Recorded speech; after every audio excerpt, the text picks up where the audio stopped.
तो ये कहानी है एक गरीब किसान की, एक लालची सेठ की और एक रहस्यमयी गुफा की। देखते हैं कि जब अच्छाई का सामना किसी की बुरी नीयत से होता है तो आखिर जीत किसकी होती है। एक छोटे से गांव में था धनिया। गरीब लेकिन बहुत मेहनती किसान था। उसका मानना था बस मेहनत का सही दाम मिल जाए, और इसी वजह से पूरा गांव उसे मानता था।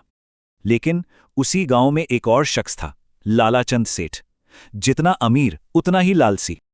अब लोग तो धनिया की ईमानदारी के कायल थे। इससे सेठ का धंधा चौपट होने लगा और उसकी जलन बढ़ने लगी। बस फिर क्या था, सेठ ने धनिया को बर्बाद करने के लिए एक बहुत ही खतरनाक जाल बना। और सेठ की चाल काम कर गई। पंचायत ने धनिया के घर की तलाशी ली। बेचारा चीखता रहा पर किसी ने न सुनी।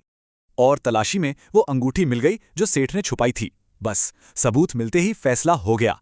धनिया, उसकी माँ और बेटी गौरी, तीनों को गांव से निकाल दिया गया। उनकी कोई गलती भी नहीं थी। अब गांव से निकाले जाने के बाद एक रात भयंकर तूफान आया। बचने के लिए उन्होंने एक गुफा में शरण ली। और उसी गुफा की सफाई करते हुए धनिया की बेटी गौरी को एक पुराना भारी थैला मिला। थैले के अंदर थे सोने के सिक्के, मानो भगवान ने उनकी ईमानदारी का फल दे दिया हो। उन पैसों से धनिया ने पास के गांव में जमीन और घर खरीद लिया। अब उनकी जिंदगी बदल चुकी थी।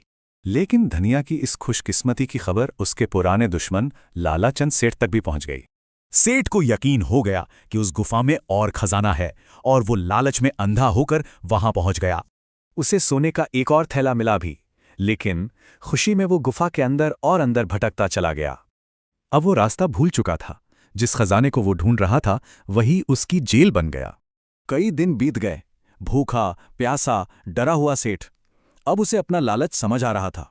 उसे समझ आया कि ये सोना एक जाल है। जैसे ही उसने थैला फेंका, उसे बाहर का रास्ता दिखा। जब सेठ गुफा से बाहर आया तो उसकी सारी सच्चाई भी बाहर आ गई, और फिर न्याय हुआ। धनिया को उसका सम्मान वापस मिला और सेठ को अपने किए की सजा। उसे गांव से निकाल दिया गया।